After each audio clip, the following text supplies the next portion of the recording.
कहाँ से खबर आई? सोर्सेज बता रहे हैं, सूत्र बताते हैं, हम उस सूत्र को मूत्र समझते हैं। चुनाव आयोग ने बीजेपी प्रधानमंत्री नरेंद्र मोदी के निर्देश पर बूथ के आंकड़ों के हिसाब से पहले ही जोड़ तोड़ कर रखा है। सब पहले से तय। मोदी जी और इलेक्शन कमीशन ये ना समझे कि ये गुजरात है, ये जो है बिहार है और बिहार के लोग सचेत हो चुके हैं। बीजेपी, मोदी जी, अमित शाह के इशारे पे इनको टारगेट तो नहीं दिया गया कि भाई हर बूथ पे 10 से 50 वोट काटो, कूड़ा कचरा में फेंका जा रहा है फॉर्म सब। ये लोग पे प्रेशर है, मौखिक आदेश है कि चाहे वोटर मिले ना मिले खुद ही साइन करके अपलोड कर दो। लेकिन इलेक्शन कमीशन ना मिलेगा, ना हम लोगों की राय मानेगा, ना ग्राउंड रियलिटी चेक करेगा।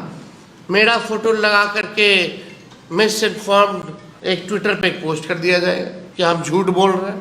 अरे आप झूठ बोल रहे तो बताओ ये वीडियो झूठ है कि नहीं है।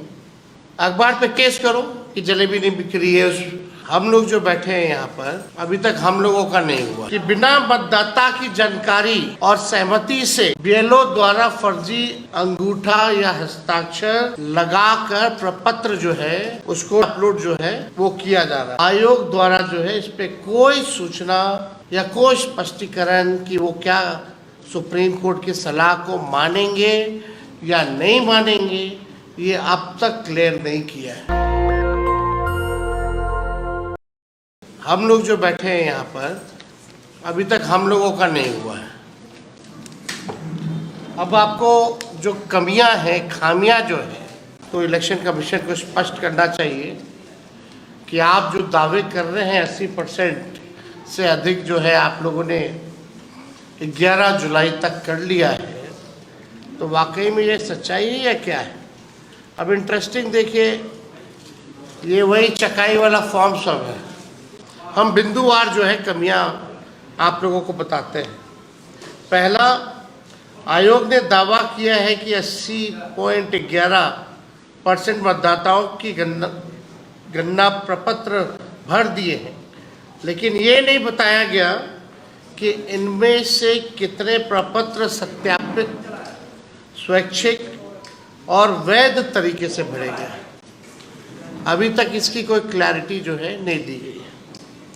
फील्ड से लगातार ये सूचना हम लोगों को मिल रही है कि बिना मतदाता की जानकारी और सहमति से बीएलओ द्वारा फर्जी अंगूठा या हस्ताक्षर लगाकर प्रपत्र जो है उसको डाउनलोड जो है, अपलोड जो है वो किया जा रहा है। आंकड़े मात्र अपलोडिंग को दर्शाते हैं, जबकि आयोग ने प्रामाणिकता, सहमति और वैधता की कोई गारंटी नहीं दी है।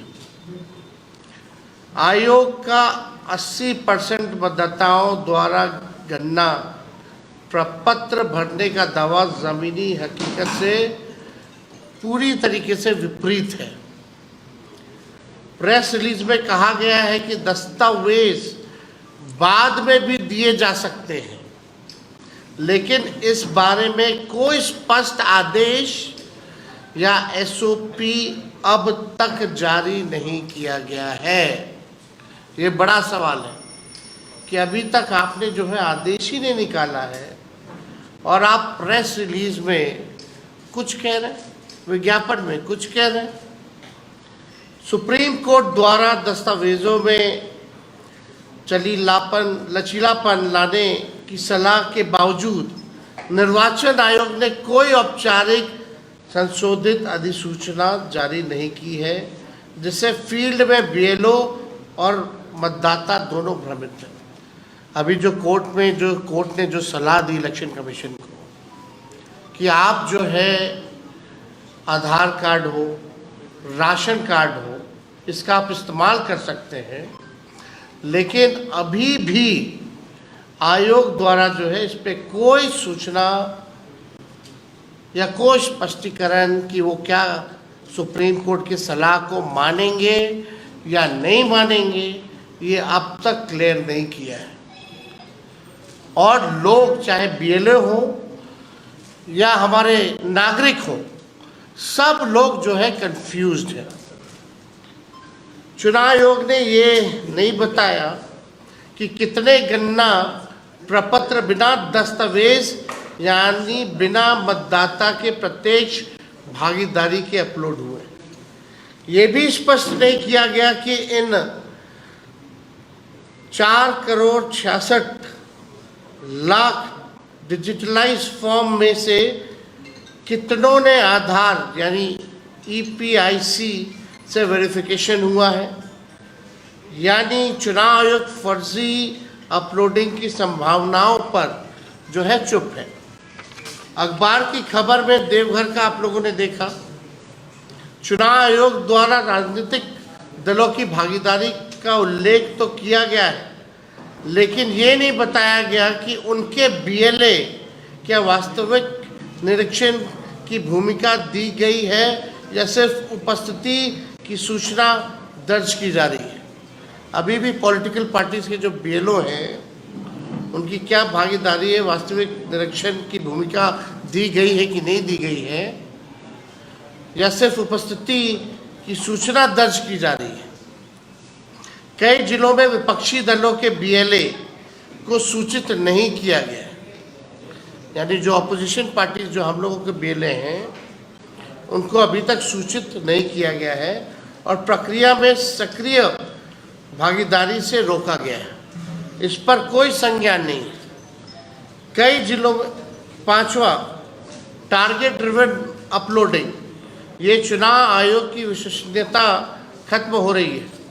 BLO और ERO पर 50% प्लस अपलोडिंग का अनौपचारिक लक्ष्य थोपे जाने की कई रिपोर्ट आ चुकी है। आयोग ने इस पर कोई स्पष्टीकरण, खंडन, नियंत्रण का उपाय नहीं बताया, जिससे पूरा अभियान गैर पारदर्शी बन गया है। जो ECI जो नेट है कि सफलता के दावे किए जा रहे हैं, लेकिन फील्ड में सर्वर डाउन है, OTP की समस्या आ रही है, लॉगिन एरर आ रहा है, दस्तावेज अपलोड फेलियर हो रहा है, गलत मैपिंग जैसे गंभीर टेक्निकल समस्याएं जो हैं लगातार सामने आई हैं। तकनीकी शिकायतों की लगातार अनदेखी की जा रही है। इन शिकायतों के लिए BLO या मतदाता को कोई सपोर्ट सिस्टम, टिकटिंग पोर्टल या हेल्पलाइन उपलब्ध नहीं कराई गई है। अगर समस्या आ रही है तो उसका बैकअप होना चाहिए, एक सपोर्ट सिस्टम होना चाहिए, कम से कम हेल्पलाइन जो है वो उपलब्ध कराना चाहिए, पोर्टल जो है वो खोलना चाहिए, टिकटिंग। 7वां 25 जुलाई की समय सीमा से पहले अपलोडिंग पूरा करने की बात कही जा रही है कि 25 जुलाई से पहले हम जो है सभी लोगों का कर लेंगे, जिससे गुणवत्ता और वैधता की जगह संख्या और गति पर जोर दिया जा रहा है। मतलब बस आपने DM का भी वो ऑडियो जो वायरल हुआ, आपने सुना कि अब डिस्ट्रीब्यूशन में कम, कलेक्टिंग में ज़्यादा हम लोगों को ध्यान देना है। और बिना डॉक्यूमेंट के, चुनाव आयोग कहता है आदेश में कि डॉक्यूमेंट लगेगा, और DM साहब कहते हैं कि डॉक्यूमेंट की आवश्यकता नहीं है, बिना डॉक्यूमेंट के ही आप दीजिए। यानी हमको क्वालिटी काम नहीं करना है, बढ़िया से काम नहीं करना है। अब हम पे प्रेशर है, हमने जबान दे दी है, सुप्रीम कोर्ट में भी बोला कि हम कर लेंगे सर, इसलिए अब केवल जो है संख्या को पूरा करने का उस पर ध्यान जो है इन लोगों का लगा हुआ। ऐसा प्रतीत हो रहा है कि चुनाव आयोग की ये SIR प्रक्रिया एक आई वॉश है। चुनाव आयोग ने BJP प्रधानमंत्री नरेंद्र मोदी के निर्देश पर बूथ के आंकड़ों के हिसाब से पहले ही जोड़ तोड़ कर रखा है, सब पहले से तय है। हम आपको इंटरेस्टिंग डेटा भी एक हम लाए हैं, वो थोड़ी देर में हम आप लोगों को दिखाएंगे। लग रहा है कि मतलब BJP के इशारे पे ये लोग काम कर रहे हैं, और ये केवल प्रक्रिया जो है आई वॉश का है। लेकिन हम लोग भी जो है एक एक व्यक्ति पर, हमारे वोटर्स पे हमारी महागठबंधन, हमारा अलायंस, हम लोग अलर्ट हैं और लगातार ग्राउंड में क्या चल रहा है इस पे हम सब लोगों का नज़र है। और केस सुप्रीम कोर्ट में भी है। अब की बार बिहार से आर पार होगा और मोदी जी और इलेक्शन कमीशन ये ना समझे कि ये गुजरात है, ये जो है बिहार है और बिहार के लोग सचेत हो चुके हैं, अलर्ट है। आप देखिएगा यहाँ 90% मतदाता वंचित उपेक्षित वर्ग से हैं। उनकी रोटी छीन सकते हैं, लेकिन वोट का अधिकार जो है भाजपा इलेक्शन कमीशन छीन नहीं सकती है। चुनाव आयोग की गरिमा, पारदर्शिता और निष्पक्षता की रक्षा के लिए हमने बार बार आयोग से आग्रह किया कि विधानसभा वाइज जो है आप डैशबोर्ड, जो लाइव डैशबोर्ड जो है, जैसे आप लोग कोविड के टाइम में देखती थी कौन से राज्य में, कौन से जिला में कितने कोविड के पेशेंट बढ़ते गए हैं, आप उसी हिसाब से विधानसभा वाइज, आप तो बोल रहे हैं कि 80% हो गया, तो 80% कौन कौन विधानसभा के लोग हैं, कौन विधानसभा से कितने लोगों का फॉर्म जमा हुआ है, आपको ये सार्वजनिक करने में क्या दिक्कत है। लाइव डैशबोर्ड जो है उसका होना चाहिए। हम लोगों ने आयोग में मांग भी जो है वो रखी, 25 जुलाई की समय सीमा से पहले इन लोगों को जो है करना है, तो कम से कम लोगों को पता होना चाहिए ना, कम समय बचा है। अगर जिस जगह अगर कम हुआ है विधानसभा में, ब्लॉक में, तो वहाँ लोग जो है जोर लगाएगा। तो इसमें हम लोगों की मांग है कि इसका जो है डिटेल में लाइव डैशबोर्ड लगा जाए। सच्चाई हो, हमने निरंतर मांग की है कि गणना प्रपत्र भरने की मतदाता को उसकी पावती दी जाए, लेकिन ऐसा नहीं हो रहा है। आयोग का दावा है कि हर मतदाता को 2 प्रतियां दी जाती है, एक भरकर वापस ली जाती है, एक मतदाता को दूसरी पावती जो है पास रहती है मतदाता के पास। ये गाइडलाइन है, ये प्रक्रिया है, ये नॉर्म्स है। लेकिन अभी क्या हो रहा है कि एक ही जो है वोटर्स को मिल रहा है, वो भी इलेक्शन कमीशन ले रहा है, यानी मतदाता के पास वो फॉर्म जो है रिसीविंग का वो नहीं दिया जा रहा है। किसी को पावती या रसीद एक्नॉलेजमेंट स्लिप नहीं दी जा रही है, जिससे मतदाता ये प्रमाणित भी नहीं कर पा रहे हैं कि उसका फॉर्म स्वीकार हुआ है कि नहीं हुआ है। ना ही कोई ऐसा सिस्टम, SMS, पोर्टल, हेल्पलाइन है जिससे मतदाता ये जान सके कि उसका फॉर्म स्वीकार हुआ है या नहीं हुआ है। उसमें कोई गलती तो नहीं है, अगर मतदाता को लगेगा कोई गलती तो सुधार लेगा। दस्तावेज पूर्ण है या नहीं है, पावती या फॉर्म स्टेटस की कोई ट्रैकिंग नहीं है उसमें, तो लोगों को पता कैसे चलेगा। तो ये भी तो जिम्मेदारी जो है इलेक्शन कमीशन की बनती है। पावती नहीं देने पर फॉर्म के बिना दस्तावेज अपलोडिंग और एक तरफा अपलोडिंग की ये पूरी प्रक्रिया मतदाता के सूचित सहमति, इन्फॉर्म्ड कंसेंट के अधिकार का उल्लंघन है।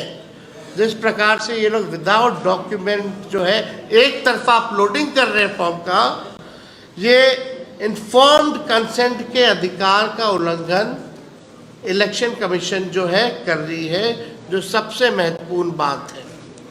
जो भविष्य में नाम कटने पर आपत्ति खारिज होने या पक्षपातपूर्ण व्यवहार की आशंका को बढ़ाता है। 9वां, आयोग का हर BLO द्वारा 3 बार संपर्क करने का दावा केवल दावा है, हकीकत में ऐसा है ही नहीं।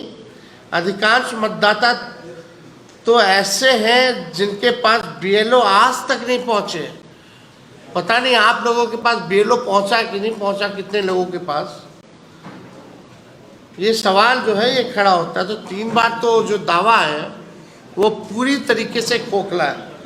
ये पारदर्शिता और उत्तरदायित्व की मूल भावना के विरोध है। बीएलओ को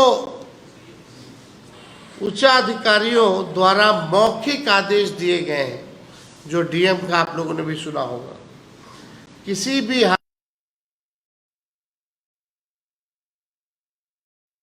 मिले परिणाम स्वरूप बिना दस्तावेज के ही फॉर्म जल्दबाजी में भरने का इन लोगों को बड़े अधिकारियों ने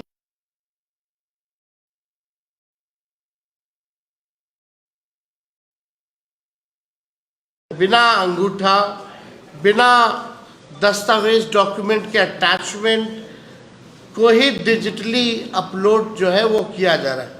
यह प्रक्रिया विधिक और नैतिक दोनों स्तरों पर आपत्तिजनक है।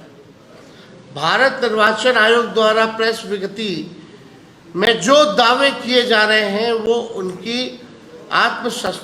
आत्मसंतुष्टि और संख्यात्मक उपलब्धियों की रिपोर्ट तो हो सकती है, लेकिन ये जनता के बीच पनप रही वास्तविक शंकाओं, न्यायालय की टिप्पणियों और लोकतांत्रिक प्रक्रियाओं में मतदाताओं के अधिकारों के हो रहे हनन पर कोई जवाब नहीं देती।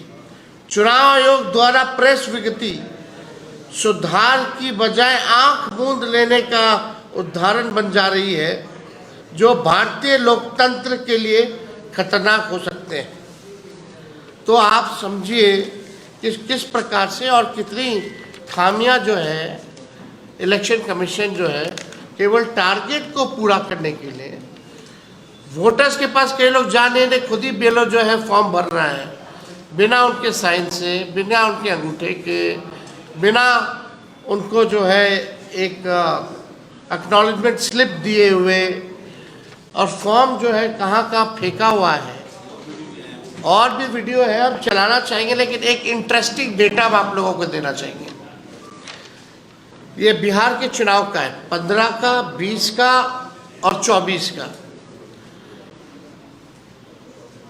जो 1000 वोट से जिसका निर्णय हुआ जिन विधानसभा सीटों का 2015 में, वो 8 सीटें थी, अंडर 1000। 2020 में इट वाज 11 सीट्स और 2024 में इट वाज 2 सीट, जिसका निर्णय रिजल्ट में which one with in lesser than 1000 votes. 1000 to 2000 votes में 2015 में देयर वाज 1 सीट, 2020 में 12 सीट, 2024 में 10 सीट। 2000 से 3000 में निर्णायक जो सीटें रही हैं, 15 में 6 सीटें जो 2 से 3000 में हारी गई, 2020 में 12 सीटें जो 3000 के अंदर से हारी गई, और 2024 में 8 सीटें। यानी टोटल लेस देन 3000 से जो हारी गई सीटें हैं उनकी कुल संख्या 20 में 15 सीटें थीं, और 15 में 15 सीटें थीं, 20 में 35 सीटें थीं, 20 के इलेक्शन में 35 सीटें जो लेस देन 3000 हम लोग आ रहे हैं, और 24 में दिस वाज 20 सीट्स। और अगर आप 5000 के अंतर्गत से अगर आप हारे हैं, चाहे हम हारे हो या भाजपा हारी हो, वो 15 में 32 सीटें थी, 20 वाले चुनाव में टोटल 52 सीट्स थे, जो 5000 वोटों के अंदर से हारे। वैसे 20 के चुनाव में 52 सीट्स थी, और लोकसभा 24 के चुनाव में 40 सीटें थी। यानी हमारे बिहार में वोटर्स टोटल जो थे 7,90,00,000। अगर हम अज्यूम करते हैं कि 1% भी अगर हमारा वोटर छूट जाए और डॉक्यूमेंट ना दे पाए, सत्यापित ना हो पाए, तो क्या फर्क पड़ेगा? यानी 1% अगर आप निकालिएगा 7,90,00,000 का, तो टोटल 243 सीट्स में ये बन जाते हैं 7,90,000 वोटर्स। यानी इनका अगर वोट कट गया, 1% हम मिनिमम लेके चल रहे तो, यानी आप समझिए कि 7,90,000 वोटर को अगर 243 सीट्स में अगर बांट दें, तो एक विधानसभा में 3,251 वोटर्स का नाम कटेगा। 3,251 वोटर्स का नाम हर एक विधानसभा बिहार के कटेगा। फिर यानी 2020 में देखिएगा वो आंकड़ा, तो 35 सीटों का जो रिजल्ट है वो 3,000 के अंतर्गत है। जो 3,000 से जो हम लोग हारे हैं सीटें, वैसी 35 सीटें हैं, और 5,000 से जो हारे हैं वैसे 52 सीट्स हैं। टोटल बूथ अगर देखें पूरे बिहार में तो 77,895 टोटल बूथ वाइज अगर हम कहें, यानी बिहार में टोटल बूथ थे 77,895। यानी अगर 7,90,000 को एवरेज अगर 10 वोट कम करें तो 10 वोटर आपको लगेंगे कि बहुत कम है, हर बूथ पे 10 वोटर बहुत कम है, नाम का कटा। लेकिन पूरे विधानसभा में लगभग 320 बूथ जो है मिनिमम होते हैं। अगर 320 बूथ से अगर हम लोग जोड़ेंगे 10 वोटर, यानी हर बूथ पे 10 वोटर का नाम कट गया, टोटल 320 बूथ का, तो ये संख्या हो जाती है 3200। हम मिनिमम लेके चल रहे 1% का। यानी ये वही है, गरीब लोग हैं जिनका वोटर लिस्ट से बाहर जाएगा, जो कमाने बाहर गया है, जो वापस नहीं आ पाएगा। लेकिन जो प्रक्रिया जो चलाई जा रही है इलेक्शन कमीशन की, आप समझिए कि एक बूथ पे 10 नहीं, पता नहीं कितने वोटर्स के पास डॉक्यूमेंट्स नहीं है, 11।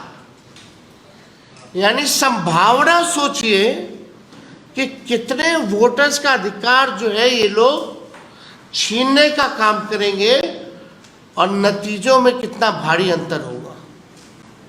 इसीलिए हम बार बार कह रहे हैं कि ये कहीं आई वॉश की प्रक्रिया तो नहीं की जा रही। बीजेपी, मोदी जी, अमित शाह के इशारे पे इनको टारगेट तो नहीं दिया गया कि भाई हर बूथ पे 10 से 50 वोट काटो। जब हमारे पास डेटा है और हम ये भी बता देंगे कि 77-78 हज़ार बूथों में महागठबंधन कितना पे जीतता रहा है, क्या ट्रेंड रहा है, और कितने पे हारता रहा है, हमारे कमजोर बूथ कौन है, भाजपा के मजबूत बूथ कौन है, हम लोग जानते हैं। यानी जब हम लोग जानते हैं तो भाजपा तो जानती ही होगी, डेटा है सबके पास। क्या उसी हिसाब से बिना डॉक्यूमेंट, बिना कंसेंट के फॉर्म को अपलोड किया जा रहा है? यह महत्वपूर्ण सवाल है। आप देख सकते कितना का अंतर आ गया। 30 सीटें, 32 सीटें जो है मात्र 3,000 के अंतर्गत हम लोग जो है, कोई भी पार्टी जो है चुनाव हारी है। यानी एक एक वोट का महत्व रखता है। अगर एक वोट भी अगर कटेगा तो इससे बड़ा अपराध और कुछ नहीं हो सकता। और जिम्मेदार चुनाव आयोग और भाजपा के लोग होंगे, अमित शाह होंगे, नरेंद्र मोदी जी होंगे और नीतीश कुमार होंगे। और हम चाहेंगे और वीडियो जो है ऑडियो के साथ जो है वो चलाया जाए, और वीडियो सामने आए। जरा देखिए हालत, टारगेट पूरा करने के लिए क्या क्या इलेक्शन कमीशन जो है कर रही है। कूड़ा कचरा में फेंका जा रहा है, फॉर्म सब। बीएलओ पे प्रेशर है, मौखिक आदेश है कि चाहे वोटर मिले ना मिले खुद ही साइन करके अपलोड कर दो, जाओ ना जाओ, लेकिन हमको संख्या जो है पूरी करनी है। पूरा है, पूरा दस्तावेज दिख रहा है सामने, प्रूफ है। लेकिन इलेक्शन कमीशन ना मिलेगा, ना हम लोगों की राय मानेगा, ना ग्राउंड रियलिटी चेक करेगा। मेरा फोटो लगा करके मिस इन्फॉर्म्ड एक ट्विटर पे एक पोस्ट कर दिया जाएगा कि हम झूठ बोल रहे हैं। अरे आप झूठ बोल रहे तो बताओ ये वीडियो झूठ है कि नहीं है। अखबार पे केस करो कि जलेबी नहीं बिक रही है उस वाले फॉर्म पे। हम तो बता रहे कहाँ के, कौन से विधानसभा का है, कौन से ब्लॉक का है। कई फॉर्म वोटर्स वाले जो है इसमें तो हमारा फोटो भी हम दिखा रहे हैं कि देखिए ये, इसमें नाम भी पता चल रहा है लोगों का, और एक ही व्यक्ति का हर जगह साइन है। तो ये बड़ा चिंताजनक है कि कहाँ से खबर आएगी। सूत्र बताते हैं, हम उस सूत्र को मूत्र समझते हैं। दस्तक की आपसे गुजारिश है कि अगर इसको बचाना चाहते हैं तो नेशनल दस्तक को सब्सक्राइब करने के लिए रेड कलर के सब्सक्राइब बटन को दबाएं, फिर बेल आइकन की घंटी दबाएं। नेशनल दस्तक को बचाने के लिए बहुत जरूरी है कि हर खबर को शेयर करें, लाइक करें, कमेंट जरूर करें।